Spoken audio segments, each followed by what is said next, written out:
Hello friends, आपका प्रतिमा के kitchen में एक बार फिर से स्वागत है। आज मैं आपके लिए अलसी के लड्डू की रेसिपी लेके आई हूँ। अलसी, जिसे यूपी बिहार में तीसी भी कहा जाता है, ये बहुत ही फ़ायदेमंद होता है। ये जितना ज़्यादा फ़ायदेमंद होता है उतना ही आसान इसका लड्डू बनाना भी होता है। अलसी में ओमेगा 3 पाया जाता है, जो हमारे लिए काफ़ी फ़ायदेमंद होता है। और अलसी से कोलेस्ट्रॉल कम होता है, वज़न कम करने में ये सहायक होता है। इसके अलावा अलसी का अगर हम सेवन करें, अपने डाइट में इसको शामिल करें, तो इससे हमारा हार्ट हेल्दी रहता है, हमारी इम्यूनिटी मजबूत होती है। इसके अलावा अलसी के बीज त्वचा से जुड़ी समस्याएं जैसे दाग, धब्बे, झुर्रियाँ आदि से भी बचाव करते हैं। और इस लड्डू को एक बार बना के रख लेने के बाद इसको लंबे टाइम तक हम स्टोर भी कर सकते हैं। जैसे एक बार बना लिया और फिर इसे पूरी सर्दियाँ खाते रहें। तो चलिए हम अपनी ये रेसिपी शुरू करते हैं। और इसके लिए सबसे पहले मैंने ये अलसी लिया है, ये देख रहे हैं आप, ये 500 ग्राम अलसी है। ये 500 ग्राम या आधा किलो आप इसको कह सकते हैं, ये अलसी के बीज हैं। और फिर मैंने ये 100 ग्राम मखाना लिया है।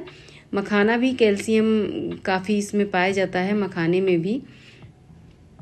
और ये मैंने 120 ग्राम गोंद लिए हैं। गोंद के भी बहुत सारे फ़ायदे हैं, ये मतलब औरतों के लिए काफ़ी फ़ायदेमंद होता है। और ये मैंने काजू, बादाम और अखरोट लिया हुआ है। और ये मैंने 8-9 इलायची के बीज लिए हैं, जिसे मैं पाउडर बना के इसमें डालूँगी। और इसमें मैं आधे किलो अलसी पे मैंने ये आधे किलो गुड़ लिया है। और गुड़ का आप ध्यान रखिएगा, ऐसे ही आपको ये गोल गोल वाले ही गुड़ लेने हैं। अगर कोई भी लड्डू बनाना है तो आपको ये गोल वाले ही गुड़ लेने हैं। ऐसे पाउडर गुड़ जो आते हैं उससे हमारे लड्डू नहीं बन पाएंगे। और अब सबसे पहले मैंने ये गैस पे कढ़ाई गरम कर लिया है और उसमें आधा अलसी डाल के, जैसे आधा आधा ही इसे डाल के हम भूनेंगे। लगातार चलाते हुए मीडियम फ्लेम पे हमें इसे भूनना है। अगर ज़्यादा कढ़ाई गर्म हो जाए तो फ्लेम को लो भी कर देना है, लेकिन इसको लगातार चलाते ही रहना है।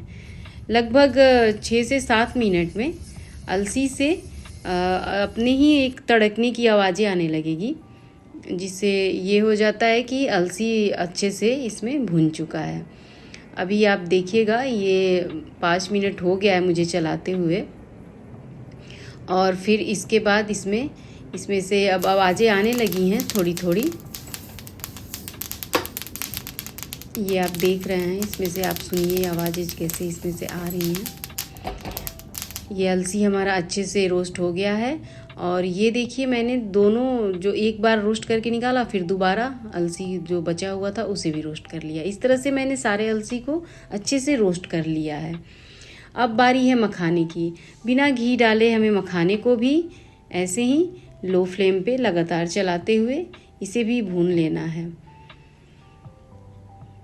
इसमें तेल घी का यूज़ नहीं किया जाता है, केवल जब हम गोंद को फ्राई करेंगे तो उसे ही हम घी में फ्राई करेंगे। वैसे तो अलसी में ऐसे ही काफ़ी सारा ऑयल होता है, तो इसमें ज़्यादा ऑयल की ज़रूरत नहीं होती है। अब ये मखाने भी हमारे 5 से 6 मिनट तक मैं लगातार चलाते हुए भूनी हूँ। ये भी भून के तैयार हो गए हैं। ये एक मखाना मैं आपको उठा के दिखा रही हूँ। बिल्कुल ऐसे ही जब ये क्रंची हो जाएं तो यानी कि मखाने भून के भी तैयार हैं। अब इसे भी हम बाहर निकाल लेंगे। अब हम इस तरह हमारा अलसी भी भून के तैयार हो गया और मखाना भी भून के तैयार हो गया। अब इसे भी बाहर हम निकाल लेंगे। उसके बाद हम कढ़ाई में थोड़ा सा घी डालेंगे। ये देखिए, मखाने को मैं परात में निकाल ले रही हूँ एक बड़े बर्तन में, क्योंकि ये ज़्यादा है मखाना। अब हम कढ़ाई में थोड़ा सा घी डालेंगे।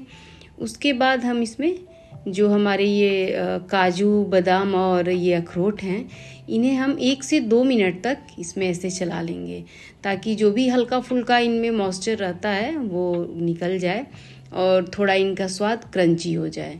इसलिए 1-2 मिनट में ये अच्छे से भून के तैयार हो जाएंगे। फिर मैं इसे बाहर निकाल लूँगी। जब तक ये भून रहे हैं तब तक मैं ये इलायची को छील के इसमें खल में डालती जा रही हूँ, ताकि मैं इसका पाउडर भी बना के तैयार कर लूँगी। अब ये मखाने भी मतलब ये जो हमारे काजू बादाम और अखरोट हैं ये भून के तैयार हो गए हैं। इसे अब मैं बाहर निकाल लूँगी। इससे ज़्यादा इसको नहीं फ्राई करना है, बस अब ये मतलब 2 से 3 मिनट में ये अच्छे से फ्राई हो जाएंगे। ये देखिए मैंने इसे निकाल लिया। अब कढ़ाई में हम थोड़ा सा घी और डालेंगे और ये जो गोद है हमारा इसे थोड़ा थोड़ा करके इसमें फ्राई कर लेंगे। मतलब गोद में आप जितना भी घी डालेंगे वो इसको एब्जॉर्ब कर लेगा, तो इसलिए थोड़ा थोड़ा घी डाल के ही हम इसको इसमें फ्राई करेंगे। ये देखिए ये बिल्कुल ऐसे जैसे पॉपकॉर्न होता है ना, वैसे ही ये फूल जाता है गोद घी के साथ। और ये आप लड्डू में गोद को डालने से लड्डू का स्वाद भी बढ़ जाता है और इसके साथ साथ गोद बहुत ही फ़ायदेमंद होता है। मतलब औरतों के लिए तो ये बहुत ही कमर दर्द से लेके हर चीज़ में बहुत फ़ायदेमंद होता है। और इस समय ठंड के टाइम आप इन सारी चीज़ों को मिला के जब लड्डू बनाएंगे तो फिर आपको कभी भी सर्दी जुकाम या जो ठंड की परेशानी जैसे कमर दर्द घुटना दर्द कुछ भी नहीं होगा। लेकिन इसको आपको बना के प्रॉपर मतलब अपने डाइट में एक लड्डू को रोज़ ही शामिल करना होगा, तभी आपको इन सब बीमारियों से छुटकारा मिलेगा। ये देखिए एक बैच तो मैंने गोद का निकाल लिया।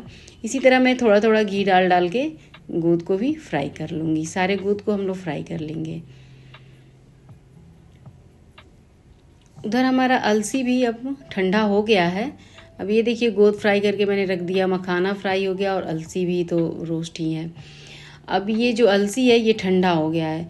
इसको हम थोड़ा थोड़ा करके आधा मैं एक बार में फिर आधा एक बार में 2 बैच में मैं इसका पाउडर बना लूँगी।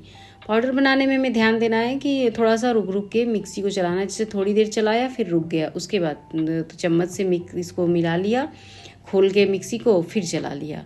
ये देखिए बिल्कुल इसी तरह का पाउडर बना के तैयार करना है हमें। बिल्कुल बारीक पाउडर हमें बना के इसका तैयार करना है और मिक्सी में बहुत ही आसानी से इसका पाउडर बन के तैयार हो जाता है। इसमें कोई घबराने की बात नहीं है क्योंकि ये एक तो ये अच्छे से रोस्ट हो गया है। और फिर ये देखिए अब ये जो दूसरा बैच है उसे भी मैं मिक्सी में पीस लूँगी। बिल्कुल इसी तरह से मैं दूसरे बैच को भी जो ये तीसी का बचा हुआ हमारा हिस्सा है इसे पीस के तैयार कर लूँगी। ये देखिए दूसरा बैच भी मैं पीस के ले आई हूँ, तो इसे भी जो पहले से हमने तीसी पीसा हुआ है उसी में डाल देंगे। उसके बाद हम ये जो हमारा मखाना है इसे भी ऐसे ही थोड़ी थोड़ी देर, मतलब मखाने को पीसने में ज़्यादा टाइम नहीं लगता है। ये मुश्किल से 10 सेकेंड में बिल्कुल बारीक पाउडर बन जाता है। तो उसी तरह से हम फिर मखाने को भी पाउडर बना लेंगे। चलिए तीसी का तो पाउडर तैयार हो गया, अब बारी है मखाने की। इसी तरह मैं मखाने का भी पाउडर बना के तैयार कर लूँगी। मखाने को भी मैं 2 बैचों में पीसूँगी और मखाने को पीसने में ज़्यादा टाइम नहीं लगता है, 10 मिनट में ये बिल्कुल ही पाउडर बन के तैयार हो जाता है। तो अभी मैं मखाने को भी पीस के तैयार कर लेती हूँ। मखाना भी हमारे हेल्थ के लिए काफ़ी फ़ायदेमंद होता है। ये देखिए मखाना भी पीस के तैयार हो गया, 2 बार में मैंने उसे पीस लिया था। अब एक उसी बड़े परात में ही हम सारी चीज़ों को इकट्ठा कर लेंगे। मखाना और अलसी के पाउडर को मैंने एक जगह इकट्ठा कर लिया है और ये मैंने जो इलायची के पाउडर को इसमें खल में बारीक किया था उसे इस पे चारों तरफ बांट दूंगी, डाल दूंगी। फिर ये जो हमारे ड्राई फ्रूट्स हैं ये भी ठंडे हो गए हैं और काफ़ी क्रंची हो गए हैं, तो इनको भी हमें ज़्यादा पाउडर तो बनाना नहीं है, तो खल में ही इनको थोड़ा मोटा मोटा दरदरा सा हम कूट लेंगे। इसी तरह से हम सारे ड्राई फ्रूट्स को अपने कूट के एक तरफ रख लेंगे और इन्हें भी हम इसमें मिक्स कर देंगे। ये देखिए ड्राई फ्रूट्स हैं, इन्हें भी मैंने इसमें डाल दिया है। अब बचा हमारा गोद, तो गोद का भी हमें मिक्सी में पाउडर नहीं बनाना है। किसी भी कटोरी के मतलब पीछे के हिस्से से जो कि इसको ऐसे प्रेस करते जाना है और ये बहुत ही अच्छे से बारीक हो जाता है। और इसका मतलब ये देखिए गोद हमारा बिल्कुल ही बारीक हो गया है। अब इसे भी मैं इसमें डाल दूँगी।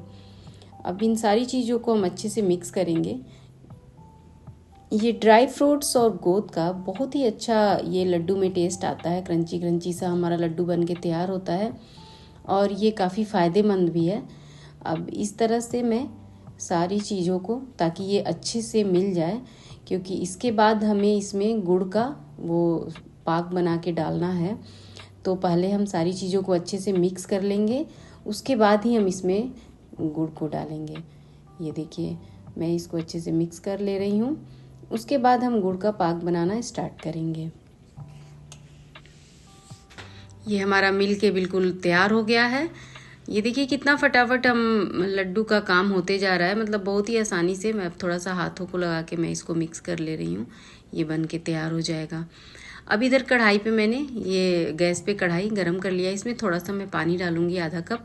फिर ये जो आधा किलो गुड़ है इसको हम थोड़ा इसको क्रश करके ही डालेंगे। ये देखिए पानी बॉयल होने लगा और गुड़ को भी मैंने तोड़ लिया है और फिर इसको मैं इसी में डाल दूँगी। आप चाहें तो जो ये खीरा कसने वाला होता है या गाजर कसने वाला, उससे भी गुड़ को क्रश करके डाल सकते हैं। मतलब जितना ही बारीक टुकड़ा गुड़ का इसमें पड़ेगा उतना ही जल्दी गुड़ हमारा तैयार हो जाएगा। लेकिन इस बात का ध्यान रखिएगा कि ये भेली गुड़ ही हम किसी भी लड्डू को बनाने में यूज करेंगे। ये देखिए हमारा पाक तैयार हो गया है, ये हाथों में चिपकने लगा है। और अब बस अब गैस को बंद करेंगे और एक छन्नी से हम इस पाक को छान लेंगे, क्योंकि गुड़ में थोड़ा बहुत कुछ ना कुछ मिट्टी विट्टी रहता है, थोड़ा बहुत गंदगी, वो सब छन जाएगा। अगर नहीं है अभी तो इस गुड़ में नहीं है, लेकिन फिर भी ऐसे आपको छान लेना चाहिए। और ये अकेले आप नहीं करेंगे, मैंने भी अपनी बेटी को बुलाया था, उसने उसको पकड़ा था छन्नी को और मैंने गुड़ को उसमें डाल दिया था। गुड़ को डालने के बाद ये चम्मच से ही मिक्स करना चाहिए, क्योंकि थोड़ा सा ये गर्म होता है और जब ये पूरे जो हमारा ये पाउडर है उसमें मिल जाता है तो फिर ये गुड़ ठंडा हो जाता है और फिर आप आसानी से उसके लड्डू बना सकते हैं। ये देखिए मैंने बनाना शुरू भी कर दिया है और बहुत ही आसानी से ये लड्डू बन के तैयार हो जाता है, क्योंकि हमें इसका जो मैंने माप आपको बताया, अगर उस माप से, जैसे कि अगर 500 ग्राम आपने अलसी ली है तो 500 ग्राम ही गुड़ का आप पाक बनाइए, तभी आपके लड्डू बहुत ही अच्छे बन के तैयार होंगे। क्योंकि हमने इसमें मखाना भी डाला है, गोंद भी डाला है और भी सारे ड्राई फ्रूट्स भी डाले हैं। तो ये देखिए हमारे लड्डू बनते जा रहे हैं और बहुत ही आसानी से मैं ये लड्डू बना के तैयार करती जा रही हूँ। तो फ्रेंड्स, आपको मेरा ये वीडियो कैसा लगा ज़रूर बताइएगा, और अगर आपको मेरा ये वीडियो अच्छा लगा हो तो इसे लाइक और शेयर करिए, क्योंकि ये लड्डू बना के रख लेने पे, एक बार आप बना के रख लेंगे तो पूरी ठंड आराम से एक लड्डू आप दूध के साथ खा सकते हैं। ये देखिए हमारा लड्डू बन के तैयार है।